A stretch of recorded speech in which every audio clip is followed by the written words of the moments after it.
Bismillahirrahmanirrahim. Assalamualaikum warahmatullahi wabarakatuh.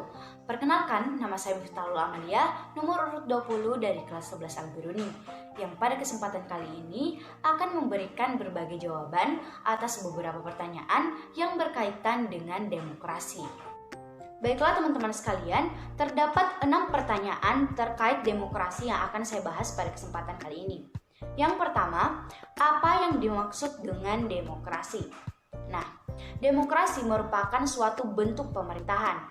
Ingat, bentuk pemerintahan, di mana setiap warga negaranya diberikan hak yang setara dalam pengambilan keputusan. Di mana tentunya setiap keputusan yang mereka ambil dapat memberikan pengaruh yang lebih terhadap kehidupan mereka ke depannya.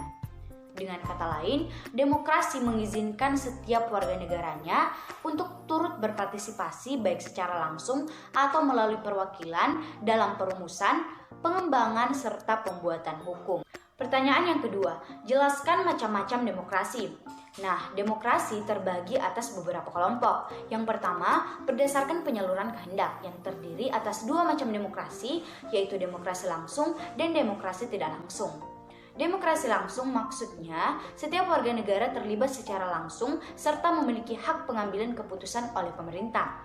Sedangkan demokrasi tidak langsung maksudnya kekuasaan tertinggi tetap berada di tangan rakyat, tetapi disalurkan melalui perwakilan. Selanjutnya berdasarkan prinsip ideologi yang terdiri atas 3 macam demokrasi. Yang pertama, demokrasi liberal, yaitu sistem demokrasi yang memberikan hak kebebasan berpendapat kepada setiap rakyatnya. Kemudian yang kedua, demokrasi rakyat, yaitu sistem demokrasi yang dijalankan berdasarkan paham sosialis dan komunisme. Sistem demokrasi ini mendahulukan kepentingan negara dan kepentingan umum di atas kepentingan individu.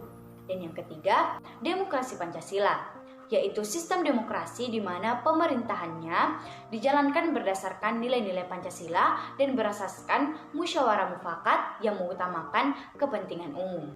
Kemudian kelompok yang terakhir yaitu berdasarkan hubungan antar kelengkapan negara yang terdiri atas 4 macam demokrasi. Yang pertama, demokrasi perwakilan dengan sistem referendum.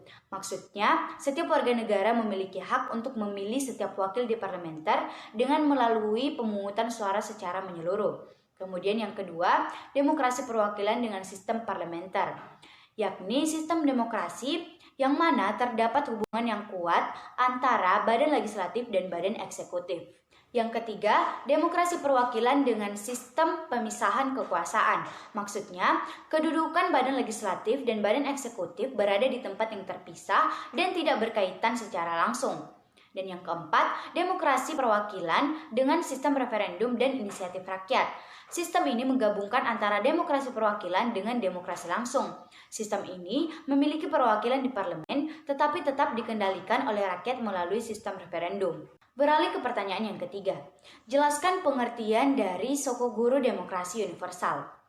Nah, Sokoguru Demokrasi Universal yaitu pilar-pilar yang merupakan fondasi untuk membangun suatu sistem yang demokratis, di mana pilar-pilar tersebut menegakkan berdirinya demokrasi di suatu negara. Pertanyaan yang keempat, jelaskan bahwa demokrasi Pancasila lebih unggul jika dibandingkan dengan demokrasi-demokrasi lainnya.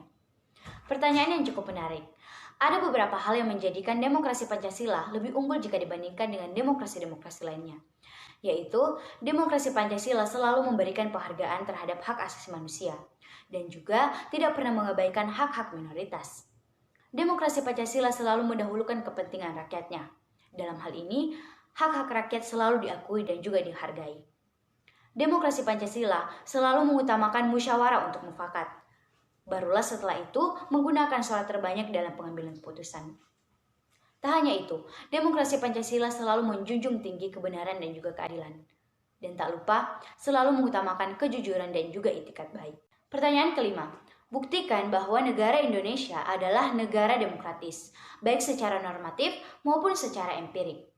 Baiklah, secara normatif, asas demokrasi pada Indonesia dapat dibuktikan melalui manifestasi yang tertera pada Pancasila, pembukaan Undang-Undang Dasar 1945 alinea keempat, Undang-Undang Dasar 1945 pasal 1 ayat 1, dan Undang-Undang Dasar 1945 pasal 1 ayat 2.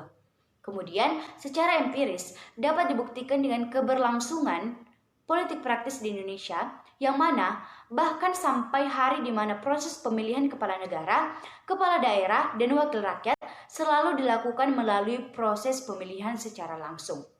Dan pertanyaan yang terakhir, kemukakan prinsip-prinsip yang perlu dilaksanakan untuk mewujudkan kehidupan yang demokratis. Yang pertama, menghormati dan mengakui bahwa setiap manusia memiliki hak asasi. Yang kedua, selalu mengambil keputusan berdasarkan musyawarah. Yang ketiga, mewujudkan peradilan yang bersifat independen. Yang keempat, melakukan pemilihan umum untuk menetapkan kepala negara maupun wilayah yang ada di bawahnya. Yang kelima, menetapkan kekuasaan tertinggi pada rakyat, di mana kekuasaan tersebut tetap diatur oleh undang-undang. Yang keenam, menyeimbangkan antara hak dan juga kewajiban. Yang ketujuh, melaksanakan kebebasan dalam masyarakat dan juga negara, namun tetap harus dipertanggungjawabkan secara moral kepada Tuhan Yang Maha Esa. Yang kedelapan, menjunjung tinggi cita-cita, visi, dan juga tujuan nasional. Yang kesembilan, pemerintahan yang dibentuk harus berdasarkan konstitusi. Dan yang terakhir, negara harus berdasarkan hukum, bukan kekuasaan semata. Baiklah, itulah tadi pemaparan jawaban-jawaban saya atas pertanyaan-pertanyaan yang berkaitan dengan demokrasi. Kurang dan lebihnya mohon dimaafkan. Wassalamualaikum warahmatullahi wabarakatuh.